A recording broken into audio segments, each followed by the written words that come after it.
Congressman Ron Paul is talking to us here in Washington, D.C. about the situation in Egypt, the future of the conservative movement, and a possible presidential run in 2012. Congressman, thank you so much for being here. Congressman Paul, let's start off with Egypt. As usual, you have a very different take on the situation in Egypt, something that many lawmakers, most lawmakers, aren't even talking about. You say that this is our 30-year mistake, that this mess happened because of U.S. foreign policy. What do you mean by that? Well, we had a lot to do with Mubarak being in power and staying in power. Like, we subsidize him, we own him. He's our puppet dictator. He does what we tell him because he gets so much money. He's gotten probably $60 to $70 billion, and I understand his family probably has $60 or $70 billion stashed away in Swiss accounts and other places around the world. So we've owned him, and we're supposed to get, perpetual peace and cooperation, but in times, after a time, the people rebel against this. They know about it, and they see dictators as being nothing more than puppets of the United States government, and they rebel, and that's what they've done. So even though there's been stability, and we could afford it over those years, now there's no stability and we can't afford it anymore. So the sooner we quit this foreign policy of subsidizing people, and they say, well, he's our only friend. If we have to pay that much money for a friend, he's not much of a friend, the way I figure. And you go so far as to say, just stop the aid. Whether it is to Egypt or Afghanistan or Pakistan or Israel, just stop the aid. Do you think that would actually ever happen? Probably not. Not deliberately and, in a fashion where we legislate it. But it may stop when we go broke. What did the Soviet system do? They had to quit subsidizing everybody immediately, and they had to walk away from it. And the world survived, and Russia survived, everybody survived, with that.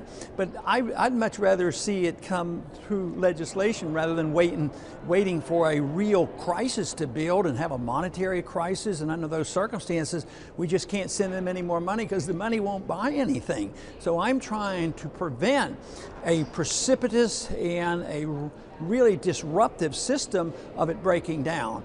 People will argue, well, it's disruptive just to cut it off, but well, if you wanted to cut off 25% for 4 years, maybe that's a compromise, but my personal opinion is you just cut it off.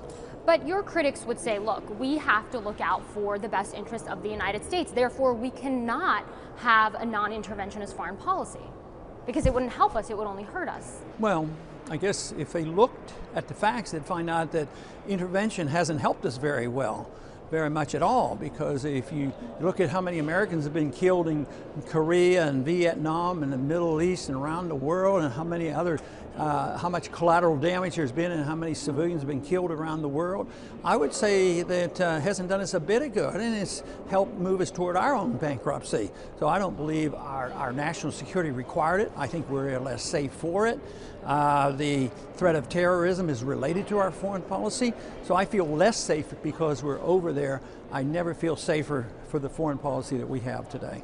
Here's something that shocked a lot of people. This is something that you had mentioned. The Telegraph reported on it. It was part of the WikiLeaks revelations. The fact that the United States was actually supporting some of these activists that we saw on the streets for several years now. How do we make sense of that? Because surely the United States doesn't want to see instability there, but on the other hand, they were either paying these activists or supporting them. They were here in the United States. We're always involved on both sides. If our puppet dictator can last, we keep propping them up. When we see the tide changing, then I'm sure our CIA is involved in the opposition. They can be in early or late, or they try to pick up the pieces. That doesn't mean they have total control. We controlled the Iranian situation. We had the Shah in there for a while, but eventually the next revolution we didn't have control.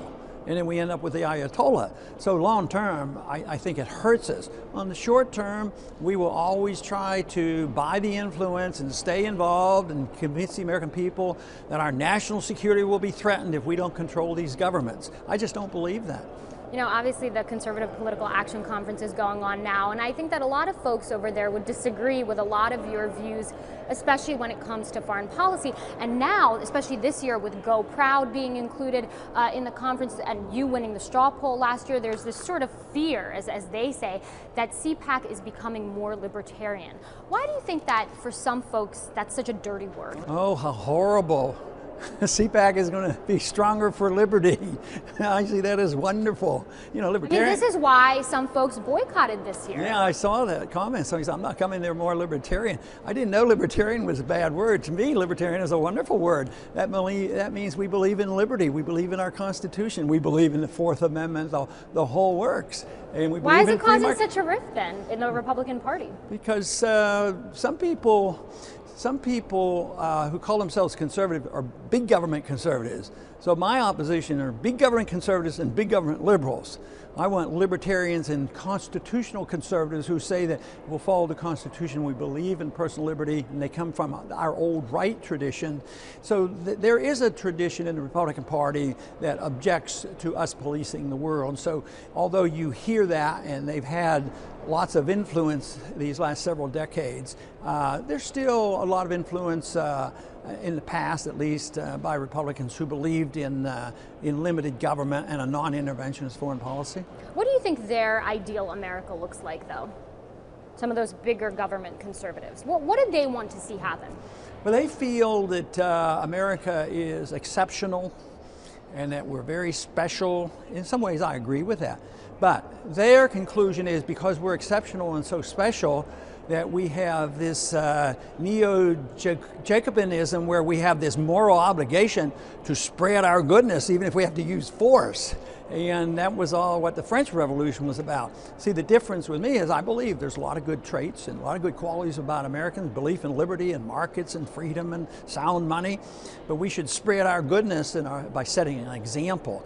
That's the difference. The idea that somebody would use force to make other countries act like we do or make individuals act like we think they should rejects the whole notion of liberty, because we reject the notion of using force to mold people's lives and change the world. So that's where the separation is on big government conservatives and more libertarian constitutionalists, because we believe we can persuade people rather than forcing people to accept our views and act the way we do.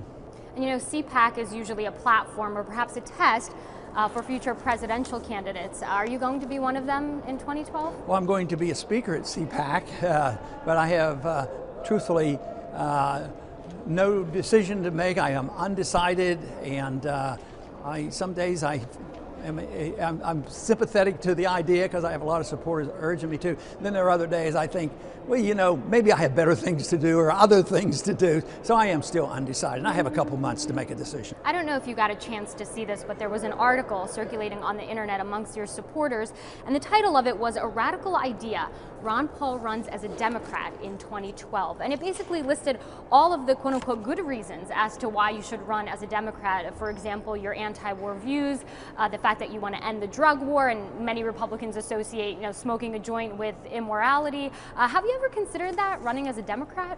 Yeah, I have, but then I realize it's impractical. But it would be great to do it because it would just drive the progressives nuts, because they would be agreeing with me, but they wouldn't be able to stand the idea of supporting somebody like me, because I don't endorse their principles of redistribution of wealth, you know, from one group to another. So there's a limit. They might agree with me on civil liberties and war, and we could expose the conflicts and the inconsistency of our president, because he has the endorsements of the progressives, but they get annoyed too because he's up there promoting war and didn't do anything about the drug war and all these things, and promotes the Patriot Act and endorses assassinations and secret prisons. Nothing really changed. So that would really stir the hearts of the progressives. But the progressives would say, oh yeah, but he doesn't want to give more food stamps to the American people, and you know, it's back to that. But it's an interesting thing. It's fascinating to think about. Congressman Paul, as always, thank you so much. Thank you.